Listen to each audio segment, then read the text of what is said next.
ਵਾਹਿਗੁਰੂ ਜੀ ਕਾ ਖਾਲਸਾ, ਵਾਹਿਗੁਰੂ ਜੀ ਕੀ ਫਤਿਹ।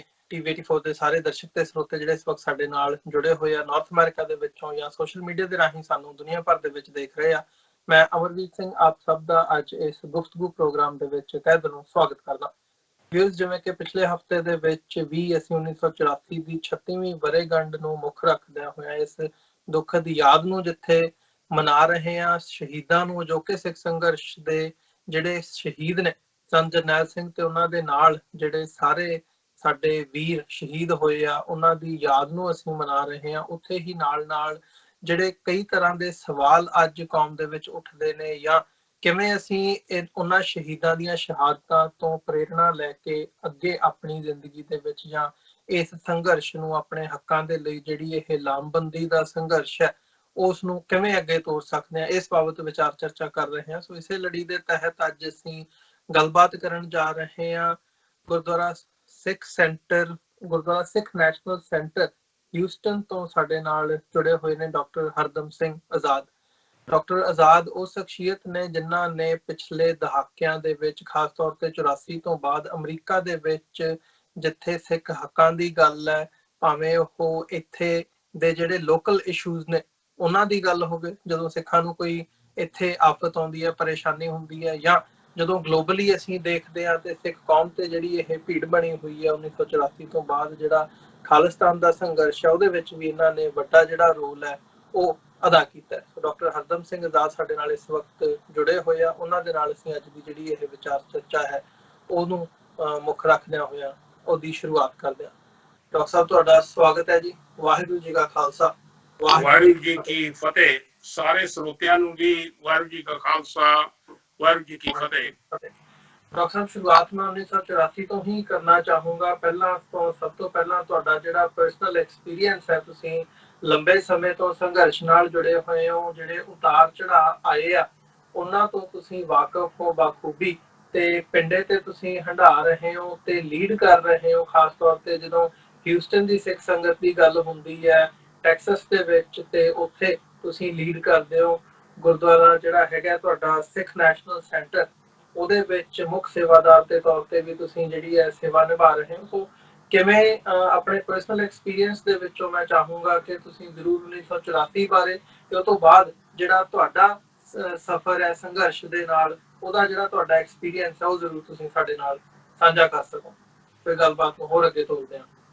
ਹਾਂਜੀ, ਮੈਂ ਬੜੀ ਸੰਖੇਪ ਦੇ ਵਿੱਚ ਦੱਸਣਾ ਚਾਹੁੰਦਾ ਹਾਂ ਸਰੋਤਿਆਂ ਨੂੰ ਕਿ ਮੇਰੀ ਸ਼ੁਰੂਆਤ ਬਚਪਨ ਦੇ ਵਿੱਚ ਮੇਰੇ ਪਿਤਾ ਜੀ ਗੁਰਦੁਆਰੇ ਲੋਕਲ ਪਿੰਡ ਅਜ਼ੀਮਗੜ੍ਹ ਪਿੰਡ ਸੀ ਅਬੋਹਰ ਦੇ ਨਾਲ, ਉਹਦੇ ਕਦੇ ਸਕੱਤਰ ਬਣ ਗਏ, ਕਦੇ ਪ੍ਰਧਾਨ ਬਣ ਗਏ। ਜਦੋਂ ਮਾਸਟਰ ਤਾਰਾ ਸਿੰਘ ਨੇ ਪੰਜਾਬੀ ਸੂਬੇ ਦੀ ਮੂਵਮੈਂਟ ਚਲਾਈ ਸੀ, ਸਾਨੂੰ ਚਲਾਉਣੀ ਪਈ ਸੀ। ਯਾਦ ਹੋਵੇ ਸਰੋਤਿਆਂ ਨੂੰ ਕਿ 55 ਵਿੱਚ ਵੀ ਪਹਿਲਾ ਹਮਲਾ ਹਿੰਦੁਸਤਾਨ ਸਰਕਾਰ ਵੱਲੋਂ ਦਰਬਾਰ ਸਾਹਿਬ ਤੇ ਹੋਇਆ ਸੀ ਜੀ। ਤੇ 55 ਤੋਂ 58 ਵਿੱਚ ਮੈਂ 10ਵੀਂ ਪਾਸ ਕਰਕੇ ਅਬੋਹਰ ਤੋਂ ਜਲੰਧਰ ਦੇ ਵਿੱਚ ਪੜ੍ਹਦਾ ਹੁੰਦਾ ਸੀ। ਤੇ ਉਹਨਾਂ ਦਿਨਾਂ ਦੇ ਵਿੱਚ ਮੈਂ ਇੱਕ ਕਾਨਫਰੰਸ ਅਟੈਂਡ ਕੀਤੀ ਜਲੰਧਰ ਦੇ ਵਿੱਚ, ਜਿੱਥੇ ਇਹ ਨਾਰਾ ਮੈਨੂੰ ਯਾਦ ਨਹੀਂ ਕਿਸ ਬੰਦੇ ਨੇ ਲਾਇਆ ਸੀ, ਪਰ ਇਹ ਗੱਲ ਕਹੀ ਸੀ ਕਿ ਸਿੱਖਾਂ ਦਾ ਹਰ ਬੱਚਾ ਪੰਜਾਬੀ ਦੇ ਹਰ ਅੱਖਰ ਪਿੱਛੇ ਆਪਣੀ ਹਰ ਅੰਗ ਦਾ ਕਤਰਾ ਕਤਰਾ ਖੂਨ ਦਾ ਬਹਾ ਦੇਵੇਗਾ ਜੀ। ਮੈਂ ਉਦੋਂ ਦਾ ਉਹ ਗੂੰਜਦਾ ਰਿਹਾ ਮੇਰੇ ਸਿਰ ਦੇ ਵਿੱਚ ਵੀ ਸਿੱਖਾਂ ਨੂੰ ਆਪਣੀ ਬੋਲੀ, ਇਹ ਕਿਹੋ ਜਿਹੀ ਆਜ਼ਾਦੀ ਹੈ ਸਾਡੇ ਕੋਲ। ਸੋ ਉਹਨਾਂ ਦਿਨਾਂ ਦੇ ਵਿੱਚ ਹੀ ਮੇਰਾ ਨਾਮ ਆਜ਼ਾਦ ਖਲਦਸ ਪਾਇਆ ਸੀ।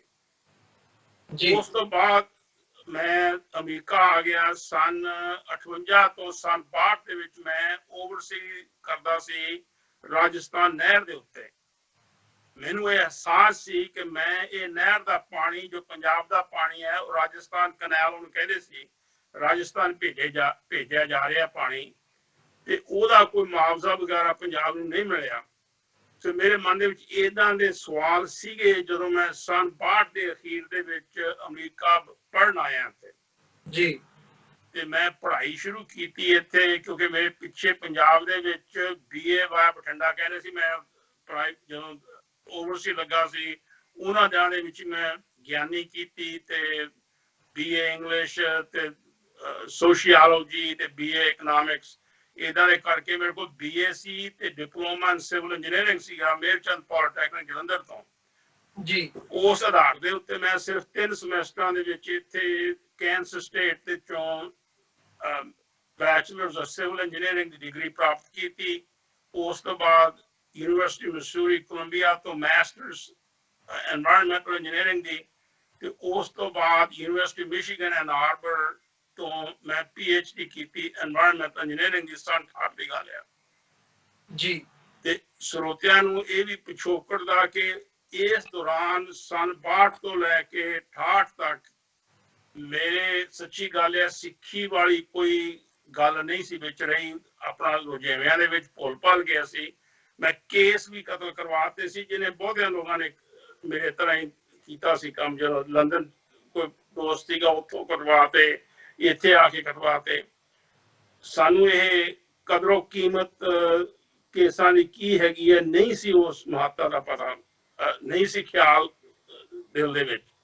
ਸੋ ਐਨੀਵੇ ਮੂਵਿੰਗ ਦੀ ਡਿਸਕਸ਼ਨ ਫਾਰਵਰਡ, ਮੈਨੂੰ ਆਰਗੇਨਾਈਜ਼ਿੰਗ ਕਰਨ ਦਾ ਸ਼ੌਕ ਸੀਗਾ। ਸਿੱਖ ਸਟੂਡੈਂਟ ਫੈਡਰੇਸ਼ਨ ਵੀ ਮੈਂ ਜਲੰਧਰ ਦੇ ਵਿੱਚ ਜਦੋਂ ਮੇਰਚੰਦ ਪੋਲੀਟੈਕਨਿਕ ਜਲੰਧਰ ਚ ਪੜ੍ਹਦਾ ਸੀ ਉੱਥੇ ਮੈਂ ਸਟੂਡੈਂਟ ਐਸੋਸੀਏਸ਼ਨ ਕੀਤੀ। ਫਿਰ 65 ਦੇ ਵਿੱਚ ਇੱਥੇ ਯੂਨੀਵਰਸਿਟੀ ਮਿਸੂਰੀ ਵਿੱਚ ਇੰਡੀਆ ਸਟੂਡੈਂਟ ਐਸੋਸੀਏਸ਼ਨ ਆਰਗੇਨਾਈਜ਼ ਕੀਤੀ। ਯੂਨੀਵਰਸਿਟੀ ਮਿਸ਼ੀਗਨ ਦੇ ਵਿੱਚ ਵੀ ਇੱਦਾਂ ਇੰਡੀਅਨ ਸਟੂਡੈਂਟਸ ਦਾ ਇਕੱਠ ਕੀਤਾ।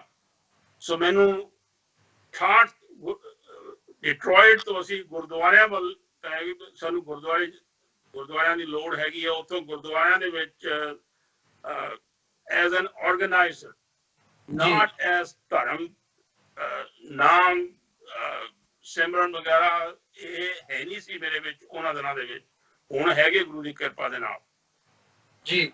ਸੋ ਇਹ ਆਰਗੇਨਾਈਜੇਸ਼ਨ ਤੋਂ ਗੁਰਦੁਆਰਿਆਂ ਦੇ ਵਿੱਚ ਵਾਹ ਪਿਆ। ਉੱਥੇ ਲੋਕਾਂ ਨੇ ਗੱਲਾਂ ਬਾਤਾਂ ਸੁਣੀਆਂ ਤੇ ਮੈਂ ਜਾਬਾਂ ਕਰਾਉਂਦਾ ਅਮਰੀਕਾ ਦੇ ਵਿੱਚ ਕਈ ਥਾਂ ਤੇ ਜਾਬਾਂ ਕੀਤੀਆਂ। ਪਹਿਲੇ 25 ਸਾਲ ਐਨਵਾਇਰਨਮੈਂਟਲ ਇੰਜੀਨੀਅਰਿੰਗ ਦੀਆਂ ਜਾਬਾਂ ਕੀਤੀਆਂ ਤੇ ਮੈਂ ਵਾਸ਼ਿੰਗਟਨ DC ਦੇ ਵਿੱਚ ਹੈਲੀਬਰਟਨ ਕੰਪਨੀ ਦੀ ਇੱਕ ਸਬਸਿਡਰੀ ਸੀ, ਉਹਦੇ ਚ ਕੰਮ ਕੀਤਾ ਕੁਝ 75 76 77 ਦੇ ਵਿੱਚ ਜੀ। ਉੱਥੇ ਮੈਨੂੰ ਡਾਕਟਰ ਜਗਜੀਤ ਸਿੰਘ ਚੌਹਾਨ ਦੇ ਨਾਲ ਪਹਿਲੀ ਵਾਰੀ ਮੁਲਾਕਾਤ ਹੋਈ। ਉਹਨੇ ਲੋਕਲ ਗੁਰਦੁਆਰਾ ਸਾਹਿਬ ਦੇ ਵਿੱਚ ਬੋਲਣਾ ਚਾਹਿਆ ਤੇ ਉੱਥੋਂ ਦੀ ਕਮੇਟੀ ਨੇ ਉਹਨੂੰ ਇਨਕਾਰ ਕਰਤਾ ਕਿ ਅਸੀਂ ਤੁਹਾਨੂੰ ਇੱਥੇ ਬੋਲਣ ਨਹੀਂ ਦੇਣਾ ਜੀ। ਮੇਰੇ ਮਨ ਦੇ ਇਹ ਗੱਲ 76 ਦੀ ਹੈ ਤੇ 76 ਦੇ ਵਿੱਚ ਮੈਂ ਉਸੇ ਵੇਲੇ ਮੈਂ ਤੁਹਾਡੀ ਕੌਣ ਫੈਸਲਾ ਕਰਦਾ? ਕਹਿੰਦੇ ਟਰਸਟੀ। ਮੈਂ ਟਰਸਟੀ ਬਣਨ ਵਾਸਤੇ ਕਰਨਾ ਪੈਂਦਾ? ਕਹਿੰਦੇ ਜੀ $5000 ਦੇਣਾ ਪੈਂਦਾ। ਮੈਂ 5000 ਚੈੱਕ ਕੱਟਿਆ ਤੇ ਮੈਂ ਵੀ ਹੁਣ ਮੈਂ ਟਰਸਟੀ ਬਣ ਗਿਆ। ਟਰਸਟੀ ਬੋਲ ਸਕਦਾ? ਕਹਿੰਦੇ ਹਾਂ ਟਰਸਟੀ ਬੋਲ ਸਕਦਾ।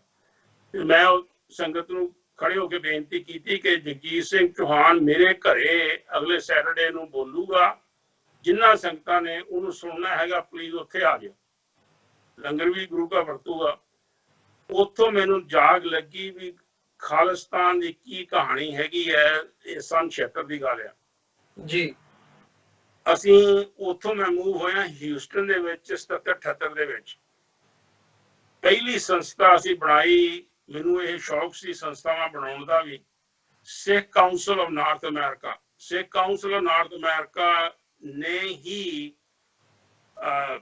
ਇੰਦਰਾ ਗਾਂਧੀ ਨੂੰ ਰਿਚਮੰਡ ਹਿੱਲ ਗੁਰਦੁਆਰੇ ਸਨ 82 ਕੇ 83 ਮੈਨੂੰ ਯਾਦ ਨਹੀਂ ਐਗਜ਼ੈਕਟ ਸਾਲ ਸਰੋਪਾ ਦਿੱਤਾ ਸੀ ਜੀ। ਤੇ ਉਥੋਂ ਉਹ ਸੰਸਥਾ ਉਸੇ ਦਿਨ ਹੀ ਖਤਮ ਹੋ ਗਈ ਜਦੋਂ ਉਹਨੂੰ ਸਰੋਪਾ ਦਿੱਤਾ ਸੀਗਾ, ਕਿਉਂਕਿ ਲੋਕਾਂ ਦੇ ਵਿੱਚ ਧਰਮ ਯੁੱਧ ਮੋਰਚਾ 82 ਚ ਲੱਗਾ ਤੇ ਉਦੋਂ ਦਾ ਲੋਕਾਂ ਦੇ ਮਨ ਦੇ ਵਿੱਚ ਸੀਗਾ ਕਿ ਭਾਈ ਹਿੰਦੁਸਤਾਨ ਸਰਕਾਰ ਦਾ ਕੋਈ ਪਤਾ ਨਹੀਂ ਕਿਸ ਤਰ੍ਹਾਂ, ਕਿਉਂਕਿ ਉਹਨਾਂ ਨੇ ਜਦੋਂ ਐਮਰਜੈਂਸੀ ਲਾਈ ਹੈ ਇੰਦਰਾ ਗਾਂਧੀ ਨੇ, ਉਸ ਤੋਂ ਬਾਅਦ ਸਿੱਖਾਂ ਉੱਤੇ ਤਸ਼ੱਦਦ ਸ਼ੁਰੂ ਹੋ ਗਿਆ ਸੀ ਜੀ। ਸਾਨੂੰ ਇਸ ਚੀਜ਼ ਦਾ ਗਿਆਨ ਉਹਨਾਂ ਦਿਨਾਂ ਵਿੱਚ ਸੀਗਾ। ਸੋ ਜਦੋਂ 84 ਦਾ ਵਾਕਿਆ ਹੋਇਆ ਉਸ ਦਿਨ ਇੱਥੇ ਹਿਊਸਟਨ ਦੇ ਵਿੱਚ ਸੀਗਾ ਮੈਂ, ਤੇ ਗੁਰੂ ਦੀ ਕਿਰਪਾ ਦੇ ਨਾਲ ਮੇਰੇ ਕੋਲ ਜਾਬ ਖਾਸੀ ਵੱਡੀ ਸੀਗੀ, ਪਰ ਮੇਰਾ ਉਸ ਵੇਲੇ ਵੀ ਕੋਈ ਖਾਸ ਭਾਵੇਂ ਮੈਂ ਡਾਕਟਰ ਜਗਜੀਤ ਸਿੰਘ ਚੌਹਾਨ ਦੇ ਨਾਲ ਨੇੜਤਾ ਹੋਈ ਉਹ ਮੇਰੇ ਕੋਲ ਇੱਥੇ ਹਿਊਸਟਨ ਵੀ ਆਉਂਦਾ ਰਿਹਾ ਤੇ ਪਰ ਇੰਨਾ ਮੈਂ ਸਰਗਰਮ ਨਹੀਂ ਸੀ। ਜੀ ਜਦੋਂ 84 ਦੀ ਗੱਲ ਪਤਾ ਲੱਗਾ ਵੀ ਉੱਥੇ ਦਰਬਾਰ ਸਾਹਿਬ ਦੇ ਉੱਤੇ ਟੈਂਕਾਂ ਤੋਪਾਂ ਦੇ ਨਾਲ ਹਮਲਾ ਕੀਤਾ ਸਾਡੀ ਸਰਕਾਰ ਨੇ, ਸਾਡੇ ਖੂਨ ਨੇ ਜਿਹੜੀ ਸਰਕਾਰ ਸਥਾਪਿਤ ਕੀਤੀ ਹੈ ਉਹ ਸਰਕਾਰ ਨੇ ਸਾਡੇ ਉੱਤੇ ਹਮਲਾ ਕੀਤਾ ਹੈ। ਮੇਰਾ ਵਿਚੋਲਾ ਸੀ ਹਰਭਜਨ ਸਿੰਘ ਹੇਅਰ ਜੋ ਆਨਰਰੀ ਕਾਉਂਸਲ ਸੀ ਇੰਡੀਆ ਦਾ ਜੀ, ਉਹਨੇ ਮੈਨੂੰ ਕਾਲ ਕੀਤਾ ਵੀ ਵੇਖ ਘਬਰਾਈ ਨਾ ਵੀ ਇਹ ਤੇ ਉੱਥੇ ਕੋਈ ਬੰਦੇ ਸ਼ਰਾਰਤਾਂ ਕਰਨ ਵਾਲੇ ਦਰਬਾਰ ਸਾਹਿਬ ਇਕੱਠੇ ਹੋਏ ਕੰਪਲੈਕਸ ਦੇ ਵਿੱਚ ਤੇ ਉਹਨਾਂ ਨੂੰ ਫਲੈਸ਼ ਆਊਟ ਕਰਨ ਵਾਸਤੇ ਪੁਲਿਸ ਐਕਸ਼ਨ ਹੈਗਾ। ਤੇ ਮੈਂ ਗੁਰਦੁਆਰਾ ਸਾਹਿਬ ਦੇ ਵਿੱਚ ਹੀ ਉਸ ਨੇ ਇਕੱਠ ਕਾਫੀ ਕੀਤਾ ਲੋਕਾਂ ਦੇ ਵਿੱਚ, ਜਿਵੇਂ ਸਪੌਂਟੇਨੀਅਸ ਕੰਬਸਸ਼ਨ ਹੁੰਦੀ ਹੈ ਜੀ, ਧਮਾਕਾ ਕਿਸੇ ਗੱਲ ਦਾ, ਏਦਾਂ ਲੋਕਾਂ ਦੇ ਦਿਲ ਬਲੂੰਦਰੇ ਗਏ ਤੇ ਲੋਕਾਂ ਦੇ ਦਿਲਾਂ ਵਿੱਚ ਇਸ ਸਦਮੇ ਦੇ ਨਾਲ ਇੰਸਟੈਂਟਲੀ, ਭਾਵੇਂ ਕੋਈ ਪਿਛੋਕੜ ਕੋਈ ਸੀ, ਭਾਵੇਂ ਸਿੱਖੀ ਦੀ ਕਿ ਨਹੀਂ ਸੀ, ਆਈ ਕੈਨ ਨਾਟ ਫੋਰਗੇਟ ਕਿ ਇੱਕਦਮ ਹੀ ਲੋਕਾਂ ਦੇ ਵਿੱਚ ਇੰਨਾ ਜੋਸ਼ ਕਿ ਭਾਈ ਇਹ ਗੱਲ ਬਹੁਤ ਹੀ ਗਲਤ ਹੈ। ਸਿੱਖ ਸੈਂਟਰ ਦੇ ਵਿੱਚ ਅਸੀਂ ਉਹਦੇ ਭਾਰੀ ਇਕੱਠ ਕੀਤਾ ਤੇ ਮੈਂ ਉਸ ਭਾਰੀ ਇਕੱਠ ਦੇ ਵਿੱਚ ਉਹਨੂੰ ਆਪਣੇ ਵਿਚੋਲੇ ਨੂੰ ਕਹਿਦਾ ਵੀ ਅੱਜ ਤੋਂ ਤੂੰ ਮੇਰਾ ਵਿਚੋਲਾ ਕੋਈ ਨਹੀਂਗਾ, ਤੂੰ ਤੇ ਵਿਚੋਲ ਕੀ ਕਰਦਾ ਹਿੰਦੁਸਤਾਨ ਸਰਕਾਰ ਦੀ, ਜੇ ਇਹ ਇੰਨਾ ਜ਼ੁਲਮ ਢਾਉਂਦੀ ਹੈ ਸਾਡੇ ਸਿੱਖਾਂ ਦੇ ਉੱਤੇ। ਤੇ ਉਸ ਤੋਂ ਬਾਅਦ ਅਸੀਂ ਕਈ ਮੁਜ਼ਾਹਰੇ ਕੀਤੇ, ਵਾਸ਼ਿੰਗਟਨ ਡੀਸੀ ਵਿੱਚ ਬਹੁਤ ਵੱਡਾ ਮੁਜ਼ਾਹਰਾ ਕੀਤਾ ਹੈ ਸਿੱਖਾਂ ਨੇ ਰਲ ਕੇ। ਉਹਨਾਂ ਦਿਨਾਂ ਵਿੱਚ ਸੈਲ ਟੈਲੀਫੋਨ ਹੈ ਨਹੀਂ ਸੀ, ਇਫ ਯੂ ਰਿਮੈਂਬਰ। ਤੇ ਕਿਵੇਂ ਲੋਕੀ ਇਕੱਠੇ ਹੋਏ ਮੈਂ ਤਾਂ ਹੈਰਾਨ ਹੁੰਦਾ ਸੀਗਾ। ਮੈਂ ਸਾਰੀ ਅਮਰੀਕਾ ਦੇ ਵਿੱਚ ਇੱਕ ਥਾਂ ਤੇ ਗੁਰਦੁਆਰੇ ਜਾਣਾ ਤੇ ਹਿੰਦੁਸਤਾਨ ਸਰਕਾਰ ਦੀ ਉਹੀ ਕੰਮ ਕਰਦੀ ਹੈ ਜੋ ਆਮ ਸਰਕਾਰਾਂ ਕਰਦੀਆਂ ਜਦੋਂ ਉਹਨਾਂ ਨੇ ਪਾਪੂਲੇਸ਼ਨ ਕੰਟਰੋਲ ਕਰਨਾ ਹੁੰਦਾ। ਉਹਨਾਂ ਕੋਲ ਦੋ ਹਥਿਆਰ ਨੇ, ਡਿਸਇਨਫੋਰਮੇਸ਼ਨ ਤੇ ਮਿਸਇਨਫੋਰਮੇਸ਼ਨ। ਡਿਸਇਨਫੋਰਮੇਸ਼ਨ ਹੈਗੀ ਹੈ ਵੀ ਜਾਣਾ ਇਸ ਪਾਸੇ ਤੇ ਕਹਤਾ ਅਸੀਂ ਇਸ ਪਾਸੇ ਜਾਣਾ, ਤੇ ਮਿਸਇਨਫੋਰਮੇਸ਼ਨ ਹੈਗੀ ਹੈ ਜਾਣ ਕੇ ਭੰਬਲ ਭੂਸੇ ਪਾਉਣਾ ਲੋਕਾਂ ਨੂੰ। ਜੀ, ਜਸਵੰਤ ਸਿੰਘ ਭੁੱਲਰ ਦਿੱਲੀ ਆਪਣਾ ਚੰਡੀਗੜ੍ਹ ਰਹਿੰਦਾ ਹੁੰਦਾ ਸੀ, ਉੱਥੋਂ ਜਨਰਲ ਸੀ ਜਨਰਲ ਜਸਵੰਤ ਸਿੰਘ ਭੁੱਲਰ, ਉਹਨੂੰ ਉਚੇਚਾ ਭੇਜਿਆ ਹਿੰਦੁਸਤਾਨ ਸਰਕਾਰ ਨੇ ਕਿ ਸਿੱਖਾਂ ਦੇ ਵਿੱਚ ਜੋ ਜੋਸ਼ ਆਉਣਾ ਹੈ। ਹਿੰਦੁਸਤਾਨ ਸਰਕਾਰ ਨੂੰ ਇਸ ਗੱਲ ਦਾ ਪਤਾ ਸੀ। ਸੰਨ 82 ਦੇ ਵਿੱਚ ਜਦੋਂ ਧਰਮ ਯੁੱਧ ਮੋਰਚਾ ਲੱਗਾ ਉਸ ਤੋਂ ਬਾਅਦ ਸਾਡੀ ਜਦੋਂ ਸਿੱਖ ਸੰਸਥਾ ਬਣੀ ਆ ਇੱਥੇ, ਉਹਨਾਂ ਦਿਨਾਂ ਦੇ ਵਿੱਚ ਸਾਡੇ ਕੋਲ ਇੰਨਾ ਹਲਚਲ ਸੀਗੀ, ਲੋਕੀ ਸ਼ਸਤਰਾਂ ਦੇ ਦਰਸ਼ਨ ਕਰਵਾਉਂਦੇ ਸੀ ਉੱਥੋਂ ਹਿੰਦੁਸਤਾਨ, ਪੰਜਾਬ ਤੋਂ, ਆਪਣੇ ਖਾਲਿਸਤਾਨ ਤੋਂ ਕਾਫੀ ਆਵਾਜਾਈ ਸੀਗੀ ਉਹਨਾਂ ਦਿਨਾਂ ਦੇ ਵਿੱਚ। ਇਸ ਕਰਕੇ ਲੋਕ ਹਿੰਦੁਸਤਾਨ ਸਰਕਾਰ ਨੂੰ ਪਤਾ ਸੀ ਵੀ ਇੱਥੇ ਜੋਸ਼ ਆਉਣਾ ਹੈ ਜਦੋਂ ਉਹਨਾਂ ਨੇ ਇਹ ਕੰਮ ਕੀਤਾ। ਤੇ ਉਹ ਜੋਸ਼ ਤੇ I became a one-man show to speak on behalf of the Sikhs. ਮੈਨੂੰ ਨਾ ਇੰਜੀਨੀਅਰਿੰਗ ਦਾ ਮੈਂ ਬੰਦਾ, ਮੈਨੂੰ ਬੁਲਾਰੇ ਬੋਲਣ ਵਾਲੋਂ ਦਾ ਨਹੀਂ ਸੀ ਬਹੁਤਾ ਪਤਾ, ਤੇ ਮੇਰੇ ਮਨ ਦੇ ਵਿੱਚ ਇਹ ਗੱਲ ਆਈ ਵੀ ਲਾਹਨਤ ਸਾਡੇ ਬੈਠਿਆਂ ਨੇ, ਅਸੀਂ ਆਪਣੇ ਆਪ ਨੂੰ ਬੜੀਆਂ ਜਾਬਾਂ ਦੇ ਬੈਠੇ ਆ, ਪਰ ਕੀ ਅਸੀਂ ਭੁੱਲ ਗਏ ਆ ਵੀ ਕਿੰਨਾ ਕਰਕੇ ਸਾਨੂੰ ਇਹ ਜਾਬਾਂ ਮਿਲੀਆਂ। ਜੀ, ਸਾਡੇ ਧਰਮ ਦੇ ਵਿੱਚ ਕਿਰਤ ਕਰਨੀ, ਨਾਮ ਜਪਣਾ ਤੇ ਵੰਡ ਛਕਣਾ, ਤੇ ਕਿਰਤ ਕਰਨ ਵਾਲਾ ਜਿਹੜਾ ਬੰਦਾ ਹੈਗਾ ਉਹ ਆਮ ਇਹ ਅਸੀਂ we take it for granted as Sikhs। ਹਾਂਜੀ ਇਹ ਸਧਾਰਨ ਗੱਲ ਹੈ, ਇਹ ਸਧਾਰਨ ਗੱਲ ਹੈ ਨਹੀਂ। ਜਦੋਂ ਮੈਂ ਆਪਣੀ ਹੁਣ ਉਮਰ 80 ਸਾਲਾਂ ਦੀ ਇੱਥੇ ਰਹਿ ਕੇ ਤਕਰੀਬਨ 50 ਸਾਲ ਤੋਂ ਬਾਅਦ ਮੈਨੂੰ ਇੱਥੇ ਰਹਿੰਦਿਆਂ ਨੂੰ ਹੋ ਗਏ ਆ। So we benefited from ਜਿਹੜੀ ਮਿਹਨਤ ਮੁਸ਼ੱਕਤ ਦੇ ਨਾਲ, ਉਹ ਸਾਡੇ ਕਲਚਰ ਦਾ ਹਿੱਸਾ ਹੈ। ਤੇ ਉਸ ਵੇਲੇ ਇਹ ਗੱਲ ਆਪਣੇ, ਕਿਉਂਕਿ ਮੈਂ ਸਰਗਰਮ ਹੋਇਆ CNN ਦੇ ਉੱਤੇ, ABC, NBC, ਸਾਰੇ ਜਿੰਨੇ ਵੱਡੇ ਵੱਡੇ ਮੀਡੀਆ ਸੀ ਉਹਨਾਂ ਦੇ ਵਿੱਚ ਫਾਕਸ ਨਿਊਜ਼ ਹੈ ਨਹੀਂ ਸੀ ਅਜੇ ਜੀ, ਸਾਰਿਆਂ ਦੇ ਉੱਤੇ ਮੈਂ ਬੋਲਿਆ ਬਾਲਿਆ, ਰੇਡੀਓ ਸਟੇਸ਼ਨਾਂ ਤੇ, ਪੇਪਰਾਂ 'ਚ, USA ਟੂਡੇ, ਨਿਊਯਾਰਕ ਟਾਈਮਸ, ਸਾਰੇ ਪੇਪਰਾਂ ਦੇ ਵਿੱਚ ਮੇਰਾ ਬੇਸ, ਮੈਂ ਹਿੰਦੂਆਂ ਨੂੰ ਗਾਲਾਂ ਨਹੀਂ ਕੱਢੀਆਂ, ਨਾ ਮੈਂ ਹੁਣ ਕੱਢਦਾ ਜੀ। ਸਿੱਖ ਤੇ ਸਰਬੱਤ ਦੇ ਭਲੇ ਮੰਗਣ ਵਾਲੀ ਕੌਮ ਹੈ, ਪਰ ਉਹਦਾ ਸਾਨੂੰ ਕ੍ਰਿਟਿਸਾਈਜ਼ ਕੀਤਾ ਹਿੰਦੁਸਤਾਨ ਸਰਕਾਰ ਨੇ, ਜੋ ਕੀਤਾ ਬਹੁਤ ਮਾੜਾ ਕੀਤਾ, ਧਰੋਹ ਕੀਤਾ ਸਾਡੇ ਨਾਲ। ਤੇ ਉਹ ਜਿਹੜੀ ਸੈਂਸ ਹੈਗੀ ਹੈ ਉਹ ਅੱਜ ਵੀ ਪ੍ਰਬਲ ਹੈਗੀ ਹੈ। ਤੇ ਕੱਲਾ ਮੈਂ ਨਹੀਂ ਸਿੱਖੀ ਵੱਲ ਨੂੰ ਮੁੜਿਆ, ਉਹਨਾਂ ਦਿਨਾਂ ਤੋਂ ਬਾਅਦ ਬਹੁਤ ਹੀ ਜਨਤਾ ਆਪਣਾ ਕੈਨੇਡਾ ਤੋਂ, ਅਮਰੀਕਾ ਤੋਂ, ਅਸੀਂ ਮੈਡੀਸਨ ਸਕੁਅਰ ਗਾਰਡਨ ਦੇ ਵਿੱਚ ਉਹਨਾਂ ਦਿਨਾਂ ਦੇ ਵਿੱਚ ਇਕੱਠ ਕੀਤਾ। ਤਕਰੀਬਨ 50,000 ਬੰਦਾ ਉਹਨਾਂ ਦਿਨਾਂ ਵਿੱਚ, ਹੋ ਸਕਦਾ ਭੁੱਲਦਾ ਹੋਵਾਂ 40 ਹੋ 30 ਹੋ, ਪਰ ਉਹਨਾਂ ਨੇ ਬਹੁਤ ਹੀ ਵੱਡਾ ਲੱਗਦਾ ਸੀ। ਮੈਨੂੰ ਪਤਾ ਨਹੀਂ, ਤੁਹਾਨੂੰ ਪਤਾ ਹੋਣਾ ਕੈਪੈਸਿਟੀ ਕਿੰਨੀ ਹੈ ਉਹਦੀ। ਮੈਡੀਸਨ ਸਕੁਅਰ ਗਾਰਡਨ ਤਕਰੀਬਨ 3/4 to 7/8 ਫੁੱਲ ਹੋਣਾ ਜੀ। ਉਹਨਾਂ ਦਿਨਾਂ ਦੇ ਵਿੱਚ ਮੈਂ ਸਟੇਜ ਤੋਂ ਗੱਲ ਕਹੀ ਸੀ ਕਿ ਅੱਜ ਸਿੱਖ ਮੂਵਮੈਂਟ ਹਿੰਦੁਸਤਾਨ ਦੀ ਸਰਕਾਰ ਨੇ ਹਾਈਜੈਕ ਕੀਤੀ ਜਾ ਰਹੀ ਹੈ ਤੁਹਾਡੀਆਂ ਅੱਖਾਂ ਦੇ ਸਾਹਮਣੇ। ਜਸਵੰਤ ਸਿੰਘ ਭੁੱਲਰ ਕਹਿੰਦਾ ਸੀ ਕਿ ਮੈਂ ਸੰਤਾਂ ਦਾ ਬੰਦਾ ਭੇਜਿਆ, ਸੰਤਾਂ ਦਾ ਕੋਈ ਨਹੀਂ ਸੀ ਬੰਦਾ, ਉਹ ਹਿੰਦੁਸਤਾਨ ਸਰਕਾਰ ਦਾ ਕਲਾਇੰਟ ਸੀ। ਉਹ ਮੈਨੂੰ ਇਸ ਚੀਜ਼ ਦਾ ਗਿਆਨ ਉਹਨਾਂ ਨੇ ਸੀ। ਮੈਂ ਉਸ ਦਿਨ ਸਟੇਜ ਤੋਂ ਗੱਲ ਕਹੀ ਸੀ ਕਿ today Sikh movement is being hijacked by government of India. ਇਹ ਕਦੋਂ ਦੀ ਗੱਲ ਹੈ? ਗਾਰਡਨ ਦੀ ਗੱਲ ਕਰਦੇ ਹੋ?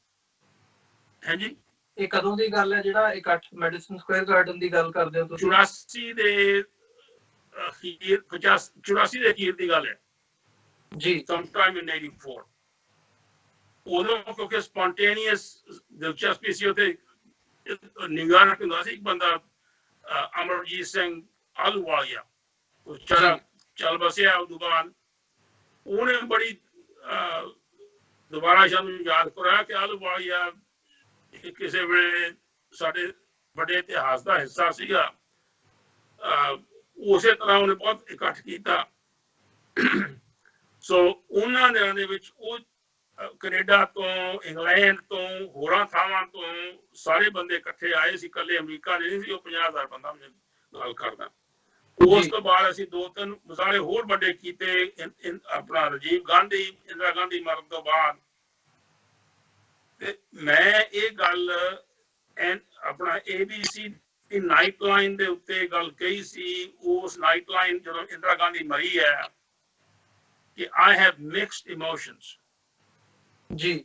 ਅਸੀਂ ਇਸ ਪਰਿਵਾਰ ਦੇ ਨਾਲ, ਸਾਡੇ 9ਵੇਂ ਗੁਰੂ ਨੇ ਇਸ ਪਰਿਵਾਰ ਦੀ ਰਾਖੀ ਵਾਸਤੇ, ਇਹਨਾਂ ਦੇ ਧਰਮ ਦੀ ਰਾਖੀ ਵਾਸਤੇ ਆਪਣਾ ਜੀਵਨ ਨਿਸ਼ਾਵਰ ਕੀਤਾ।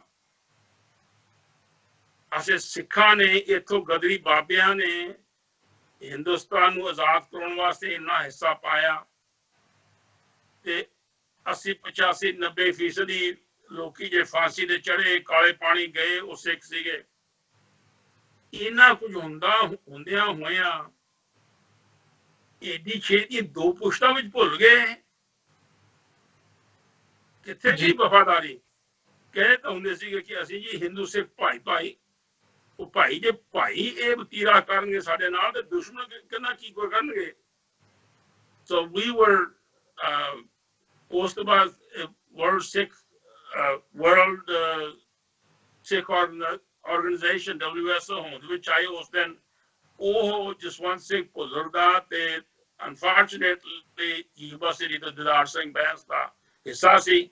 ਮੈਂ ਦੋਵਾਂ ਨੂੰ ਚੇਤਾਵਨੀ ਦਿੱਤੀ ਸੀ ਉਹ ਦਿਨ ਤੋਂ ਪਹਿਲਾਂ, ਮੈਂ ਤੁਹਾਨੂੰ ਨੰਗਾ ਕਰੂੰਗਾ। ਮੈਨੂੰ ਪਤਾ ਹੈ ਕਿ ਤੁਸੀਂ ਹਿੰਦੁਸਤਾਨ ਸਰਕਾਰ ਦੀ ਸਾਜ਼ਿਸ਼ ਦੇ ਅੰਡਰ ਹੋ ਤੇ ਤੁਸੀਂ ਸਿੱਖਾਂ ਵਾਸਤੇ ਕੁਝ ਨਹੀਂ ਕਰ ਰਹੇ।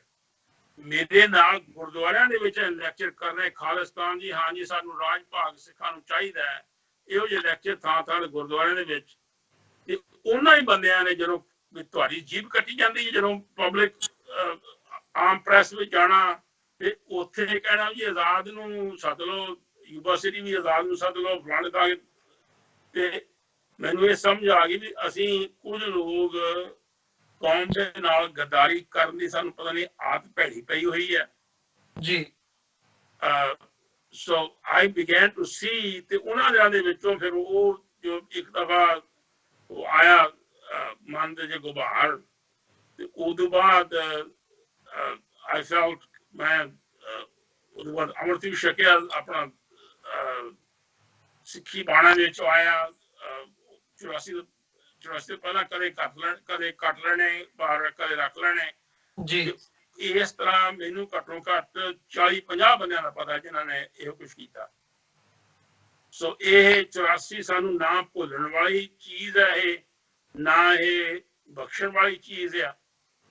ਤੇ ਮੈਨੂੰ ਪੂਰਾ ਭਰੋਸਾ ਹੈਗਾ ਕਿ ਜਿਹੜੀ ਅਗਲੀ ਪਨੀਰੀ ਹੈ, ਅਗਲੀਆਂ 2-3 ਪੁਸ਼ਤਾਂ ਠੀਕ ਹੈ ਉਹਨਾਂ ਨੇ ਹੱਡੀ ਨਹੀਂ ਹੰਡਾਇਆ, ਅੱਖੀ ਨਹੀਂ ਡਿੱਠਾ, ਪਰ ਉਹਨਾਂ ਨੂੰ ਇਤਿਹਾਸ ਅੱਜ ਜਿਸ ਮੀਡੀਆ ਯੁੱਗ ਦੇ ਵਿੱਚ ਅਸੀਂ ਹੈਗੇ ਆ, ਉਹਨਾਂ ਦੀ ਇਨਫੋਰਮੇਸ਼ਨ ਸਾਡੇ ਨਾਲ ਕਿਤੇ ਜ਼ਿਆਦਾ ਆ। ਤੇ ਜਿਹੜੇ ਮੇਰੇ ਵਰਗੇ ਮੇਰੇ ਹਾਣ ਦੇ ਬਥੇਰੀਆਂ ਰੌਲ ਪਾਉਂਦੇ ਆ ਲੋਕਲ ਥਾਵਾਂ ਦੇ ਉੱਤੇ, ਉਹਦੇ ਨਾਲ ਕੋਈ ਗੁਰਦੁਆਰਾ ਨਹੀਂ ਜਿੱਥੇ ਮਾੜੀ ਮੋਟੀ ਗੱਲਬਾਤ ਨਾ ਹੋਵੇ। 84 ਦੇ ਸਾਰਾ ਹਫ਼ਤਾ ਲੰਘਾ, ਸਾਰੇ ਗੁਰਦੁਆਰਿਆਂ ਵਿੱਚ ਚਰਚਾ ਹੋਈ ਹੈ।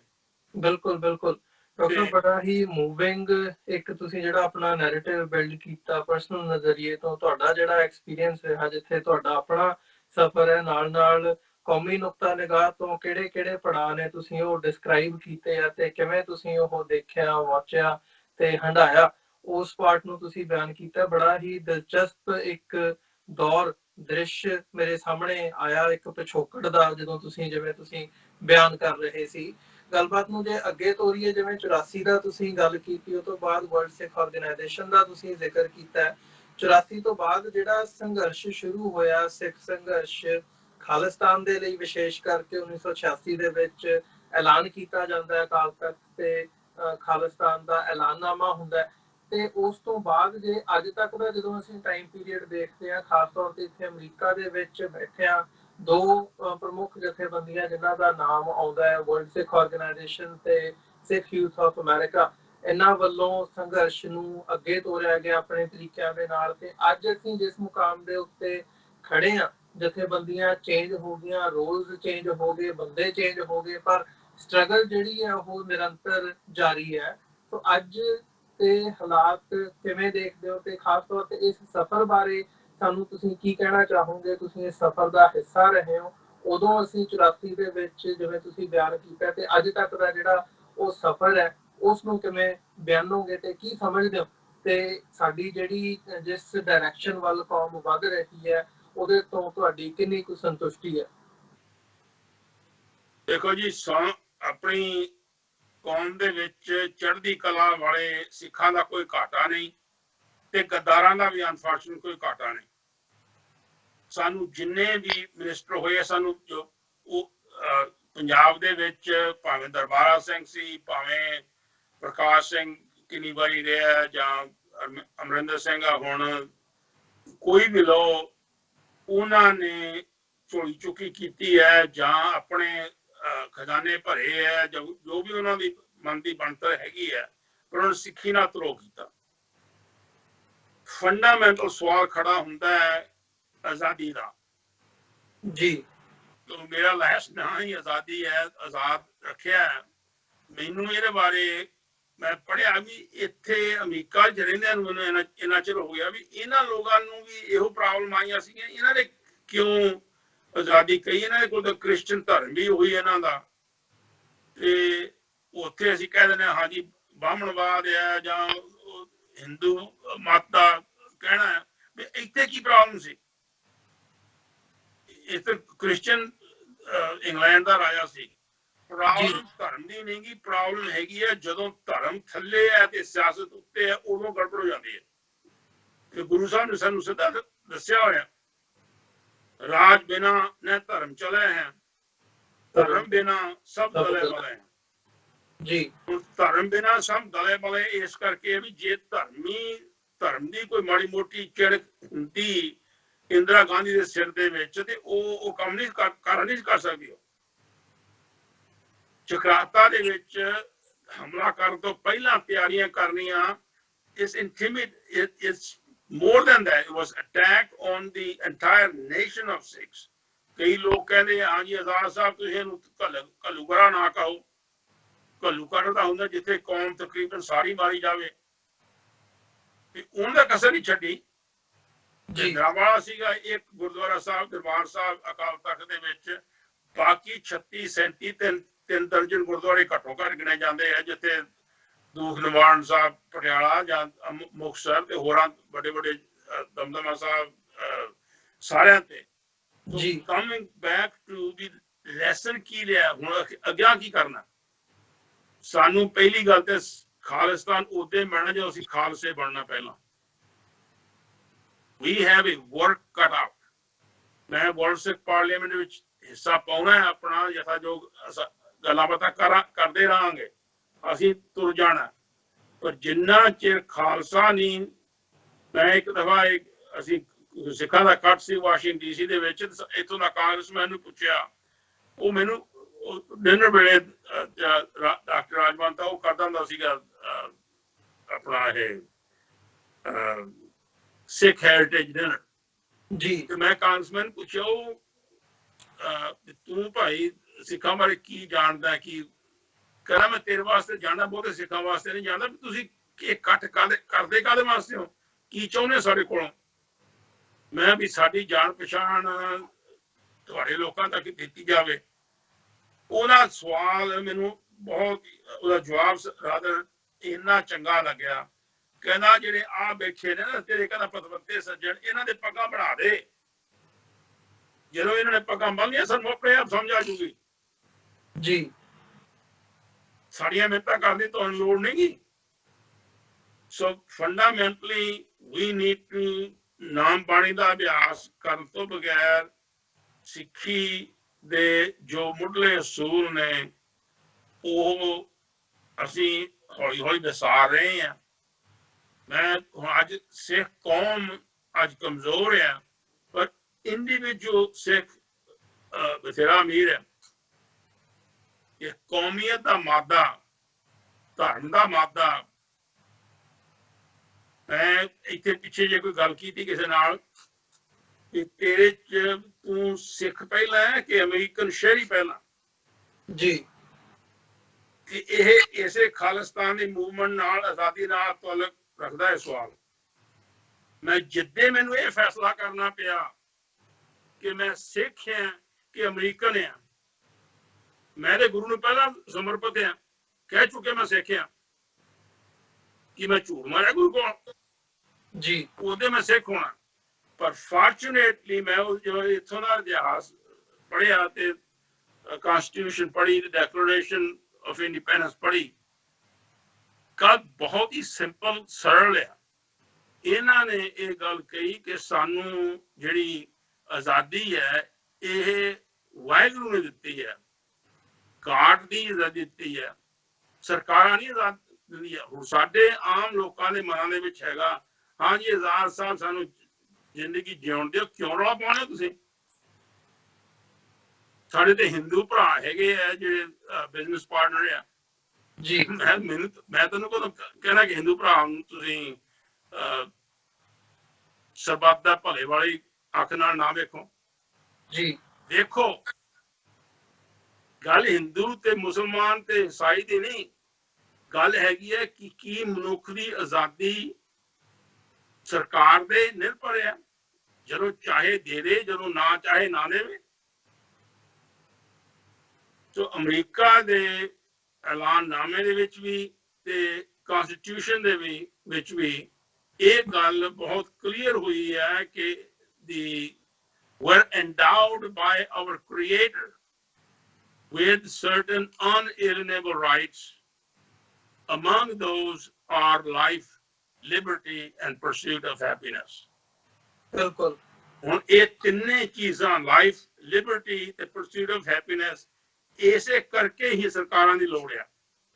ਜੀ ਸਰਕਾਰਾਂ ਸਾਡੇ ਬਾਸ ਨਹੀਂ, ਅਸੀਂ ਸਰਕਾਰ ਸਾਡੀ ਮੁਲਾਜ਼ਮ ਆ। ਸਾਡੇ ਟੈਕਸ ਦੇ ਨਾਲ ਅਸੀਂ ਸਰਕਾਰ ਹਾਇਰ ਕਰਦੇ ਹਾਂ।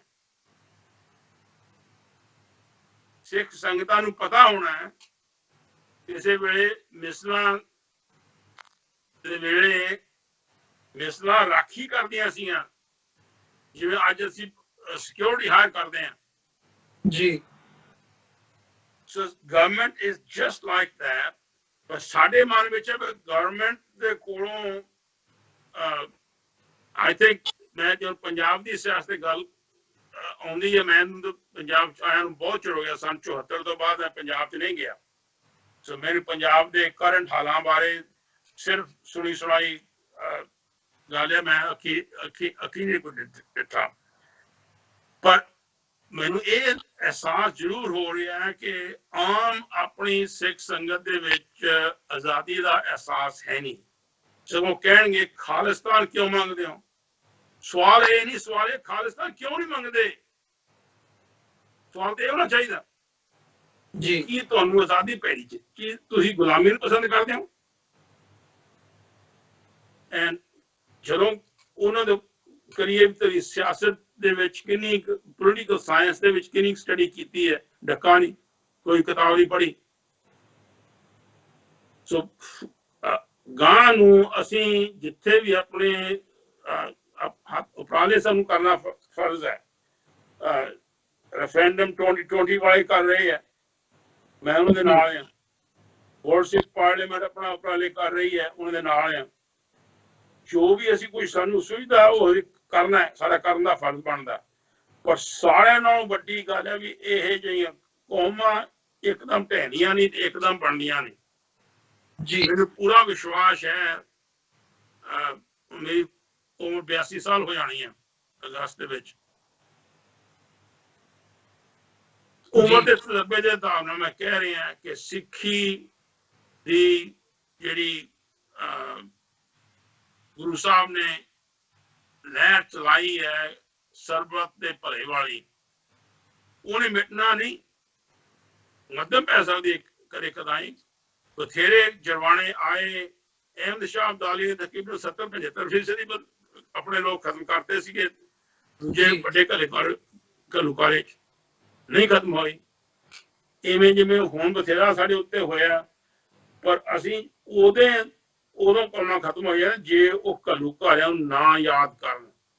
ਇਸ ਕਰਕੇ ਮੈਂ ਤੁਹਾਡਾ ਵੀ ਧੰਨਵਾਦ ਕਰਦਾ ਹਾਂ, ਹੋਰ ਵੀ ਜਿਨ੍ਹਾਂ ਵੀਰਾਂ ਨੇ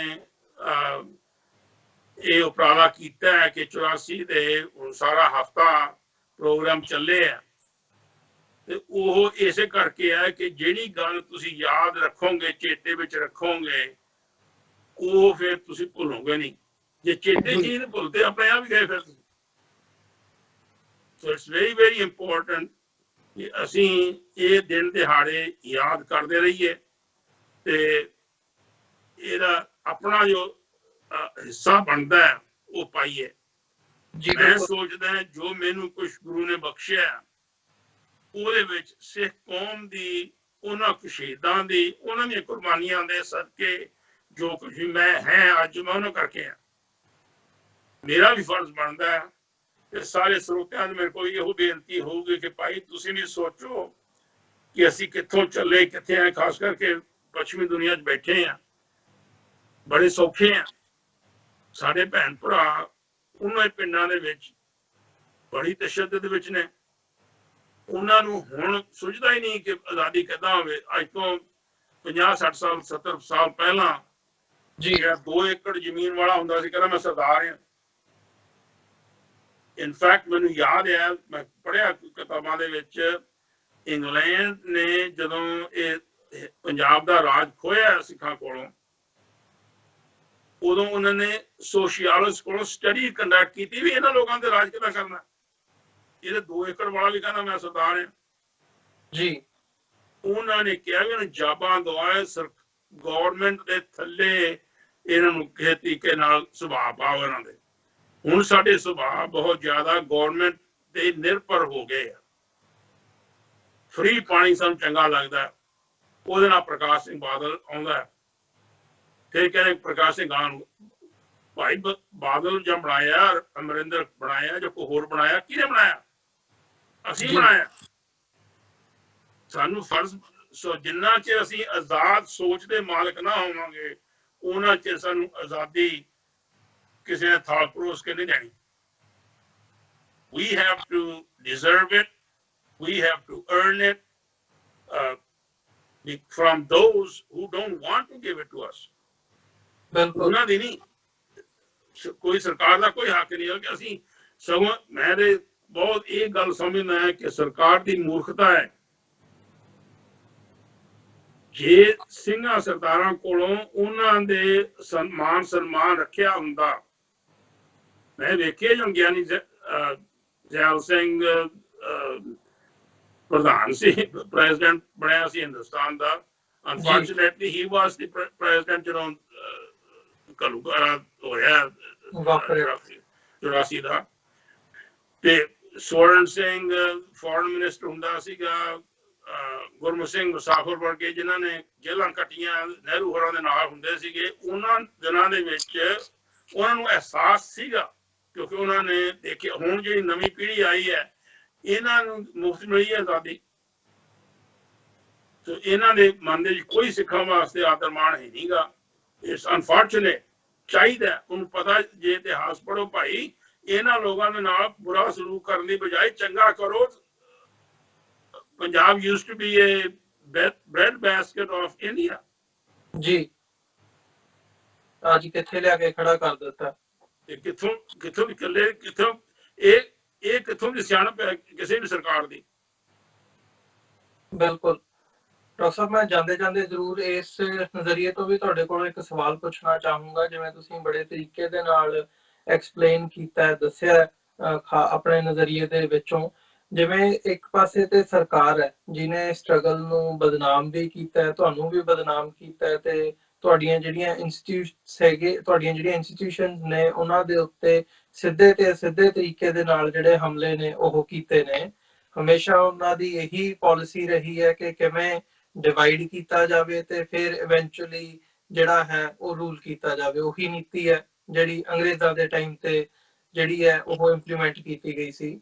ਪਰ ਇੱਕ ਤਬਕਾ, ਜਿਵੇਂ ਤੁਸੀਂ ਵੀ ਜ਼ਿਕਰ ਕੀਤਾ, ਕਿ ਕਿਤੇ ਨਾ ਕਿਤੇ ਸਾਡੇ ਵਿੱਚ ਵੀ ਉਹ ਲੋਕ ਮੌਜੂਦ ਨੇ ਜਿਹੜੇ ਇਸ ਗੱਲ ਤੋਂ ਭਗੌੜੇ ਹੁੰਦੇ ਆ 84 ਵਾਪਰਨ ਤੋਂ ਬਾਅਦ ਵੀ, ਜਿਨ੍ਹਾਂ ਨੂੰ ਇਹ ਗੱਲ ਸਮਝ ਨਹੀਂ ਆਉਂਦੀ ਕਿ ਆਜ਼ਾਦੀ ਕਿਉਂ ਜ਼ਰੂਰੀ ਹੈ, ਤੇ ਉਹ ਖਾਸ ਤੌਰ ਤੇ ਬਲੇਮ ਜਿਹੜਾ ਹੈ ਉਹ ਡਾਇਸਪੋਰਾ ਸਿੱਖਾਂ ਦੇ ਉੱਤੇ ਸੁੱਟਦੇ ਆ ਵੀ ਜੀ ਇਹ ਬਾਹਰ ਬੈਠ ਕੇ ਗੱਲਾਂ ਕਰਦੇ ਆ, ਇਹਨਾਂ ਨੂੰ ਗੱਲਾਂ ਆਉਂਦੀਆਂ ਨੇ, ਤੇ ਇੱਥੇ ਅਸੀਂ ਪੰਜਾਬ ਦੇ ਵਿੱਚ ਜਾਂ ਭਾਰਤ ਦੇ ਵਿੱਚ ਬੈਠੇ ਆ ਤੇ ਸਾਨੂੰ ਇੱਥੇ ਤੰਗ ਪਰੇਸ਼ਾਨੀ ਹੁੰਦੀ ਹੈ ਕਿਉਂਕਿ ਬਾਹਰਲੇ ਜਿਹੜੇ ਸਿੱਖ ਨੇ ਉਹ ਆਜ਼ਾਦੀ ਦੀ ਗੱਲ ਕਰਦੇ ਆ ਤੇ ਸਾਨੂੰ ਇੱਥੇ ਜਿਹੜੀ ਆ ਉਹ ਸਰਕਾਰ ਤੰਗ ਕਰਦੀ ਹੈ, ਪਰੇਸ਼ਾਨ ਕਰਦੀ ਹੈ। ਇਹਨੂੰ ਤੁਸੀਂ ਕਿਵੇਂ ਦੇਖਦੇ ਹੋ ਜਾਂ ਕਿਵੇਂ ਐਡਰੈਸ ਕਰਦੇ ਹੋ? ਬਹੁਤ ਹੀ ਸੁਚੱਜਾ ਸਵਾਲ ਹੈ ਇਹ। ਇੱਥੇ ਵੀ ਸਵਾਲ ਖੜਾ ਹੁੰਦਾ ਹੈ। ਸਾਡੇ ਤਾਂ ਯੂਪੀ ਦੇ ਵਿੱਚ ਫਾਰਮ ਹੈ ਡਾਕਟਰ ਸਾਹਿਬ, ਤੁਸੀਂ ਇੱਥੇ ਰੌਲਾ ਪਾਉਂਦੇ ਹੋ ਸਾਡੇ ਉੱਤੇ ਯੂਪੀ ਤਸ਼ੱਦਦ ਕਰਨਗੇ। ਕੀ ਹੁਣ ਨਹੀਂ ਕਰਦੇ ਤਸ਼ੱਦਦ? ਉਹ ਮੈਂ ਉਹਨੂੰ ਇਹ ਗੱਲ ਕਹਿਣਾ ਕਿ ਭਾਈ ਜੇ ਤੁਹਾਡਾ ਕੋਈ ਖਿੱਤਾ ਜਿੱਥੇ ਤੁਹਾਡੀ ਬੋਲਬਾਲਾ ਹੋਊਗਾ, ਤੁਹਾਡਾ ਰਾਜ ਹੋਊਗਾ, ਉਦੋਂ ਘੱਟੋ ਘੱਟ ਅਸੀਂ ਬਹਿ ਕੇ ਇੰਟਰਨੈਸ਼ਨਲ ਪੱਧਰ ਦੇ ਉੱਤੇ ਤੁਹਾਡੀ ਗੱਲਬਾਤ ਅੱਗੇ ਨਾਲੋਂ ਸੁਰੱਖਿਅਤ ਹੋਊਗੀ, ਉਹਦੇ ਨਾਲ ਘਾਟਾ ਨਹੀਂ ਤੁਹਾਨੂੰ ਪੈਣਾ।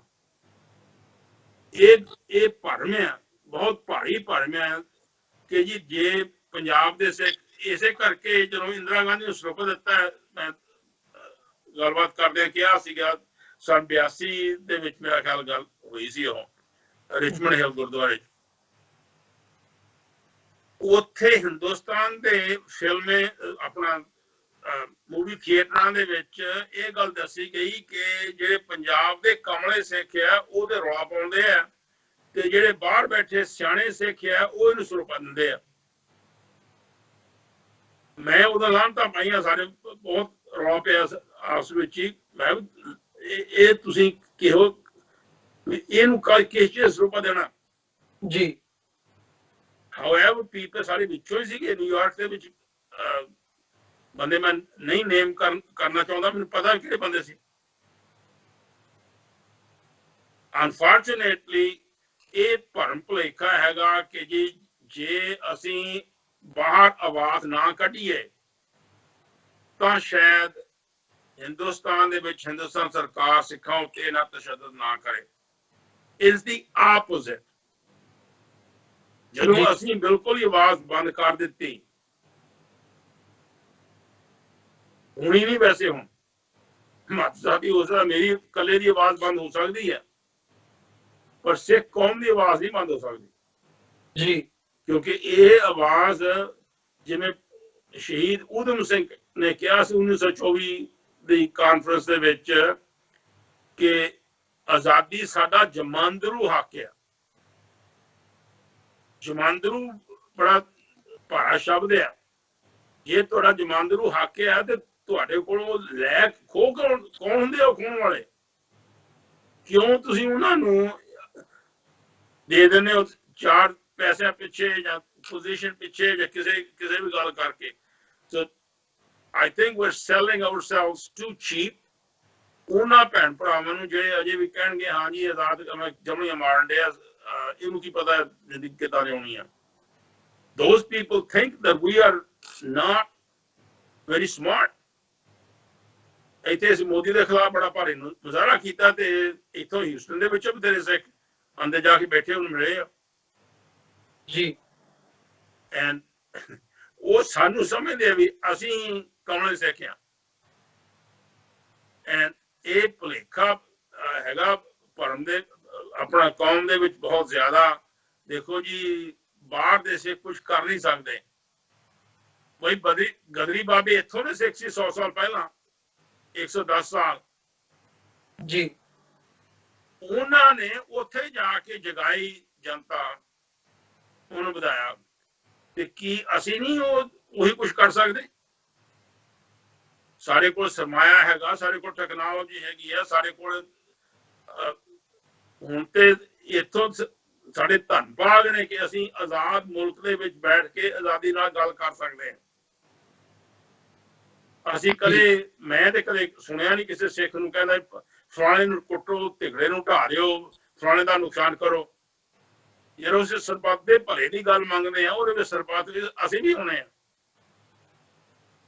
ਸੋ ਪੰਜਾਬ ਦੇ ਸਰੋਤਿਆਂ ਨੂੰ ਮੈਂ ਇਹ ਗੱਲ ਕਹਿਣੀ ਚਾਹੁੰਦਾ ਕਿ ਤੁਸੀਂ ਇਹ ਗੱਲ ਜੇ ਤੇ ਮਨ ਚ ਹੈ ਨਾ ਕਿ ਜੇ ਬਾਹਰ ਦੇ ਸਿੱਖ ਬਹੁਤਾ ਰੌਲਾ ਨਾ ਪਾਉਣ, ਬੜੇ ਤਹਿਜੀਬ ਦੇ ਨਾਲ, ਬੜੇ ਪਿਆਰੇ ਮਿੱਠੇ ਸ਼ਬਦਾਂ ਦੇ ਨਾਲ ਗੱਲਬਾਤ ਕਰਨ, ਤਾਂ ਸ਼ਾਇਦ ਸਾਡੇ ਉੱਤੇ ਉਹਦਾ ਰਹਿਮ ਦਿਲੀ ਹੈ ਨਾ। ਇਹ ਰਹਿਮਾਂ ਕੋਲੋਂ ਰਹਿਮ ਮੰਗਣਾ ਗਲਤੀ ਹੈ ਸਾਡੀ ਜੀ। ਰਹਿਮ ਦਿਲੀ ਪਹਿਲਾਂ ਹੁੰਦੀ, ਧਰਮ ਪਹਿਲਾਂ ਹੁੰਦਾ ਤੇ ਉੱਥੇ ਏਦਾਂ ਦੇ ਕੰਮ ਕਿਵੇਂ ਹੋਣੇ ਸੀ? ਹੋ ਨਹੀਂ ਸਕਦੇ ਸੀ। ਸੋ ਵੀ ਹੈਵ ਟੂ ਰੈਕਗਨਾਈਜ਼ ਕਿ ਇਹ ਨਿਰੀ ਧਰਮ ਦੀ ਲੜਾਈ ਨਹੀਂ ਗੀ। ਇਹ ਰਾਜ ਜਦੋਂ ਰਾਖਸ਼ ਬਣ ਜਾਂਦਾ ਧਰਮ ਤੋਂ ਬਗੈਰ, ਇਹ ਰਾਖਸ਼ ਬਿਰਤੀ ਹੈ, ਰਾਖਸ਼ ਨੀਤੀ ਹੈ। ਤੇ ਉਹਦੇ ਵਿੱਚ ਹਰ ਤਰ੍ਹਾਂ ਦੀਆਂ ਗੱਲਾਂ, ਡਿਸਇਨਫੋਰਮੇਸ਼ਨ ਤੇ ਮਿਸਇਨਫੋਰਮੇਸ਼ਨ ਹਿੰਦੁਸਤਾਨ ਸਰਕਾਰ ਨੇ ਇਸਤੇਮਾਲ ਕਰਨੇ ਨੇ। ਉਹਦੇ ਵਿੱਚ ਇਹੋ ਢੰਗ ਹੋਊਗਾ, ਹਾਂ ਜੀ ਯੂ ਆਰ ਸੈਟ। ਹੁਣ ਜਦੋਂ ਵੀ ਕੋਈ ਅਸੀਂ ਮੱਥਾ ਟੇਕਣ ਜਾਂਦੇ ਆ, ਕਰਤਾਰਪੁਰ ਲਾਂਘੇ ਦੀ ਗੱਲ ਪਿੱਛੇ ਜਿਹੀ ਹੋਈ ਜੀ, ਉੱਥੇ ਕਹਿੰਦੇ ਜੀ ਹਾਂ ਉੱਥੋਂ 8 ਘੰਟਿਆਂ ਵਿੱਚ ਪੜ ਕੇ ਅਸੀਂ ਆ ਜਾਂਦੇ ਆ ਟੈਰਰਿਸਟ। ਮੈਨੂੰ ਇੱਕ ਗੱਲ ਇੱਥੋਂ ਦੇ ਸੈਂਟਰ ਦੀ ਯਾਦ ਆਉਂਦੀ ਹੈ, extremism in the defense of liberty is no vice, and moderation in the pursuit of happiness, in the pursuit of justice is no virtue. ਜੀ ਬਿਲਕੁਲ। ਅਸੀਂ ਐਕਸਟ੍ਰੀਮਿਜ਼ਮ ਤੇ ਸਾਰੇ ਕਹਿੰਦੇ ਆ, ਐਕਸਟ੍ਰੀਮਿਜ਼ਮ ਦੇ ਕਮਿਟਮੈਂਟ ਨੂੰ ਐਕਸਟ੍ਰੀਮਿਜ਼ਮ ਹੈ। ਇਹ ਕਿੱਥੋਂ ਦੀ ਗੱਲ? ਐਕਸਟ੍ਰੀਮਿਜ਼ਮ ਇਜ਼ ਨਾਟ ਬੈਡ। ਸਾਨੂੰ ਪਹਿਲਾਂ ਹੀ ਇਹ ਮਨ ਦੇ ਵਿੱਚ ਪਾਇਆ ਹੋਇਆ, ਹਾਂਜੀ ਇਹ ਤੇ ਅੱਤਵਾਦੀ ਹੈ। ਮੈਂ ਕੱਲ ਪਰਸੇ ਸੁਣ ਰਿਹਾ ਸੀ ਸੰਤ ਜਰਨੈਲ ਸਿੰਘ ਜੀ ਭਿੰਡਰਾਂਵਾਲੇ ਦਾ ਇੱਕ ਲੈਕਚਰ। ਕਹਿੰਦੇ ਭਾਈ ਜੇ ਤੁਸੀਂ ਅੱਤਵਾਦੀ ਕਹਾਉਣਾ ਹੈ ਤੇ ਮੇਰੇ ਕੋਲ ਆ ਜਾਓ। 81-82 ਦੀ ਗੱਲ ਹੋਣੀ ਆ ਜੀ। ਤੇ ਸੋ ਲੋਕਾਂ ਨੂੰ ਇਹ ਵੀ ਜਿਹੜੇ ਸਰੋਤੇ ਇਸ ਪਰ ਲੱਗੇ ਆ, ਉਹਨਾਂ ਨੂੰ ਕਈ ਵਾਰੀ ਮਨ ਦੇ ਵਿੱਚ ਹੁੰਦਾ ਹੈ ਕਿ ਸਾਨੂੰ ਤੇ ਕੋਈ ਵੀ ਚੰਗਾ ਨਹੀਂ ਸਮਝਦਾ। ਭਾਈ ਇਹ ਪੈਂਡਾ ਏਦਾਂ ਦਾ ਹੀ ਆ, ਕਿਉਂਕਿ ਸਵਾਰਥ ਬੰਦੇ ਦਾ ਦੁਸ਼ਮਣ ਆ। ਤੇ ਸਵਾਰਥੀ ਲੋਕਾਂ ਦੀ ਤਾਦਾਦ ਹਮੇਸ਼ਾ ਜ਼ਿਆਦਾ ਹੁੰਦੀ ਹੈ। ਬਿਲਕੁਲ ਕਹੀ ਹੈ ਨਾ ਕਿ ਸਾਰੇ ਕੌਮ ਪ੍ਰਸਤ ਤੇ ਪਰ ਸਵਾਰਥ ਦੇ ਵੱਲ ਵਾਲੇ ਹੋਣ ਜਾਣੇ ਉਹ ਮੁਮਕਿਨ ਨਹੀਂਗਾ, ਸੰਭਵ ਜੀ ਨਹੀਂਗਾ। ਸੋ ਆਈ ਬਿਲਕੁਲ ਮਤਲਬ ਜਿਵੇਂ ਇਹ ਤੁਸੀਂ ਗੱਲ ਕੀਤੀ ਹੈ ਜਾਂ ਇਵੈਂਚੁਅਲੀ ਤੁਹਾਡਾ ਜਿਹੜਾ ਸੀ ਵੀ ਇੱਥੇ ਬੈਠਿਆਂ ਜਦੋਂ ਅਸੀਂ ਗੱਲ ਕਰਦੇ ਹਾਂ ਤੇ ਉਹ ਆਪੋਜ਼ਿਟ ਹੈ, ਉੱਥੇ ਬੈਠਿਆਂ ਦੀ ਉਹ ਤੇ ਸੁਰੱਖਿਆ ਯਕੀਨੀ ਬਣਦੀ ਹੈ, ਉਹਨਾਂ ਨੂੰ ਤਸ਼ੱਦਦ ਤੇ ਅੱਜ ਵੀ ਹੋ ਰਿਹਾ ਹੈ। ਮੈਨੂੰ ਯਾਦ, ਮੈਂ ਦਰਸ਼ਕਾਂ ਦੇ ਲਈ ਵੀ ਇਹ ਗੱਲ ਜ਼ਰੂਰੀ ਬਣਦੀ ਹੈ ਕਿ ਐਗਜ਼ਾਮਪਲ ਦੇ ਤੌਰ ਤੇ ਇੱਥੇ ਜੇ ਇਜ਼ਰਾਈਲ ਦਾ ਦੇਖਣਾ ਹੋਵੇ ਤੇ ਦੁਨੀਆ ਭਰ ਦੇ ਵਿੱਚ ਜਿੱਥੇ ਵੀ ਜਿਹੜੇ ਯਹੂਦੀ ਨੇ, ਜਦੋਂ ਉਹਨਾਂ ਤੇ ਕੋਈ ਭੀੜ ਬਣਦੀ ਹੈ, ਕੋਈ ਤਸ਼ੱਦਦ ਹੁੰਦਾ ਹੈ, ਕੋਈ ਉਹਨਾਂ ਨੂੰ ਮੁਸ਼ਕਿਲ ਆਉਂਦੀ ਹੈ, ਤਾਂ ਇਜ਼ਰਾਈਲ ਉਹਨਾਂ ਦੇ ਰੈਸਕਿਊ ਦੇ ਉੱਤੇ ਆਉਂਦਾ। ਉਹਨਾਂ ਦੇ ਜਿਹੜੇ ਲੋਕ ਕਿਤੇ ਵੀ ਉਹ ਹੁੰਦੀ ਹੈ, ਗੱਲ ਹੁੰਦੀ ਹੈ ਜਾਂ ਅਦਰਵਾਈਜ਼ ਅਰਾਊਂਡ ਅਸੀਂ ਦੇਖਦੇ ਹਾਂ ਤੇ ਇਹ ਚੀਜ਼ ਦੇਖਣ ਨੂੰ ਬਣਦੀ ਹੈ। ਉਹੀ ਜਿਹੜੀ ਹੈ ਐਗਜ਼ਾਮਪਲ ਇੱਥੇ ਵੀ ਉਹ ਢੁਕਦੀ ਹੈ ਸਾਡੇ ਕੇਸ ਦੇ ਵਿੱਚ ਵੀ, ਕਿ ਜਦੋਂ ਪੰਜਾਬ ਦੇ ਵਿੱਚ ਜਾਂ ਉੱਥੇ ਬੈਠੇ ਸਿੱਖਾਂ ਦੇ ਉੱਤੇ ਤਸ਼ੱਦਦ ਹੁੰਦਾ ਹੈ ਤੇ ਜਦੋਂ ਬਾਹਰਲੇ ਸਿੱਖ ਹੱਕ ਸੱਚ ਦੀ ਜਿਹੜੀ ਆਵਾਜ਼ ਹੈ ਉਹ ਚੁੱਕਦੇ ਆ ਜਾਂ ਆਪਣੀਆਂ ਜਿਹੜੀਆਂ ਆਵਾਜ਼ ਆ ਉਹ ਦੁਨੀਆ ਤੱਕ ਪਹੁੰਚਾਉਂਦੇ ਆ ਇੰਟਰਨੈਸ਼ਨਲ ਮੀਡੀਆ ਦੇ ਰਾਹੀਂ ਜਾਂ ਇੰਟਰਨੈਸ਼ਨਲ ਪੱਧਰ ਦੇ ਉੱਤੇ, ਤਾਂ ਉਹ ਉਹਨਾਂ ਦੀ ਸੁਰੱਖਿਆ ਯਕੀਨੀ ਬਣਾਉਂਦਾ। ਨਹੀਂ ਤੇ ਜੇ ਆਵਾਜ਼ ਬਾਹਰ ਨਾ ਹੋਵੇ ਤਾਂ ਉਹ ਕੰਪਲੀਟਲੀ ਤੁਹਾਨੂੰ ਇਗਨੋਰ ਕਰਕੇ ਤੇ ਜੋ ਵੀ ਤੁਹਾਡਾ ਉਹ ਹਸ਼ਰ ਕਰ ਦੇਣ ਤੇ ਤੁਸੀਂ ਉਹਦਾ ਕੋਈ ਤੁਹਾਡੇ ਕੋਲ ਤੋੜ ਵੀ ਹੈ ਨਹੀਂ, ਤੁਸੀਂ ਜਵਾਬ ਵੀ ਨਹੀਂ ਦੇ ਸਕਦੇ। ਸੋ ਇਹ ਇੱਕ ਬੜਾ ਵੈਲਿਡ ਪੁਆਇੰਟ ਆ ਜਿਹੜੀ ਤੁਸੀਂ ਗੱਲ ਕੀਤੀ ਹੈ। ਸਮਾਂ ਨਹੀਂ ਬਿਲਕੁਲ ਦਰੁਸਤ ਹੈ ਗੱਲ ਹੈ। ਜਾਂ ਹੁਣ ਵੀ ਯੂਨਾਈਟਿਡ ਸਿੱਖਸ ਹੈ, ਫਰਜ਼ ਕਰੋ ਪਿੱਛੇ ਪੰਜਾਬ ਦੇ ਵਿੱਚ ਜਿਹਨੂੰ ਪਾਣੀ ਤੋੜ ਕੇ ਤੇ ਪਿੰਡ ਖੁਦ ਮਾਰੇ ਆ ਸਰਕਾਰ ਨੇ, ਉੱਥੋਂ ਸਹਾਇਤਾ ਪਹੁੰਚੀ, ਇੱਥੋਂ ਪਹੁੰਚੀ, ਉੱਥੋਂ ਵੀ ਪਹੁੰਚੀ ਹੋਣੀ ਹੈ। ਮੈਂ ਨਹੀਂ ਕਹਿੰਦਾ ਕਿ ਉੱਥੋਂ ਦੇ ਲੋਕ ਨਹੀਂ ਕਰਦੇ, ਪਰ ਸਾਨੂੰ ਦਰਦ ਹੈ ਤਾਂ ਹੀ ਅਸੀਂ ਕਰਦੇ ਹਾਂ। ਸਾਡੀ ਪਿਛੋਕੜ ਹੈ, ਗੁਰੂਆਂ ਦੀ ਧਰਤੀ ਹੈ, ਸਾਡੇ ਪੰਜ ਦਰਿਆਵਾਂ ਦਾ ਜਿਹੜਾ ਉਹ ਇਤਿਹਾਸ ਹੈ ਉਹ ਸਾਡੇ ਮਨਾਂ ਦੇ ਵਿੱਚ ਜਿੰਨਾ ਚਿਰ ਪੱਛਮੀ ਦੁਨੀਆ ਦੇ ਵਿੱਚ ਰਹਿੰਦੇ ਸਿੱਖਾਂ ਦੇ ਵਿੱਚ ਉਹ ਕਾਇਮ ਰਹੂਗਾ। ਤੇ ਜੇ ਤੁਸੀਂ ਇਜ਼ਰਾਈਲ ਦੀ ਗੱਲ ਕੀਤੀ ਹੈ, ਜਦੋਂ ਆਪਣਾ ਕੌਮ ਹੋਊਗਾ, ਤੁਹਾਡਾ ਆਪਣਾ ਮੂੰਹ ਹੋਊਗਾ, ਆਪਣੀ ਜ਼ੁਬਾਨ ਹੋਊਗੀ। ਹੁਣ ਤਾਂ ਜ਼ੁਬਾਨ ਹੀ ਨਹੀਂਗੀ। ਜੋ ਹਿੰਦੁਸਤਾਨ ਸਰਕਾਰ ਕਹਿਣਾ ਚਾਹੁੰਦੀ ਹੈ, ਜਿੰਨਾ ਮਰਜ਼ੀ ਝੂਠ ਹੋਵੇ ਉਹ ਥੋਪ ਦਿੰਦੀ ਹੈ। Thank God for these cell telephones and other Facebooks and so on and so forth.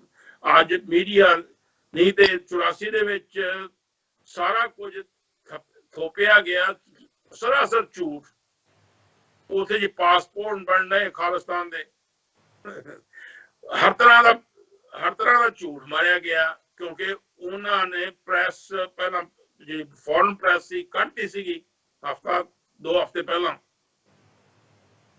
ਜੇ ਤੁਹਾਡਾ ਆਪਣਾ ਮੁਲਕ ਹੋਊਗਾ ਤੇ ਉਸ ਮੁਲਕ ਦੇ ਵਿੱਚੋਂ ਤੁਹਾਡੀ ਆਪਣੀ ਸਿੱਖਾਂ ਦੀ ਆਵਾਜ਼ ਹੋਊਗੀ, ਉਹਨਾਂ ਦੇ ਕੋਈ ਮਾੜੇ ਮੋਟੇ ਇਨਫਲੂਐਂਸ ਬਣਨਗੇ ਇੰਟਰਨੈਸ਼ਨਲ ਪੱਧਰ ਦੇ ਉੱਤੇ, ਕੋਈ ਨਾ ਕੋਈ ਤੁਹਾਡੀ ਬਾਹ ਫੜਨ ਵਾਲਾ ਆ ਜਾਊਗਾ। ਜਿਵੇਂ ਇਜ਼ਰਾਈਲ ਦੀ ਤੁਸੀਂ ਗੱਲ ਕੀਤੀ ਹੈ, ਬਿਲਕੁਲ ਦਰੁਸਤ ਹੈ ਗੱਲ।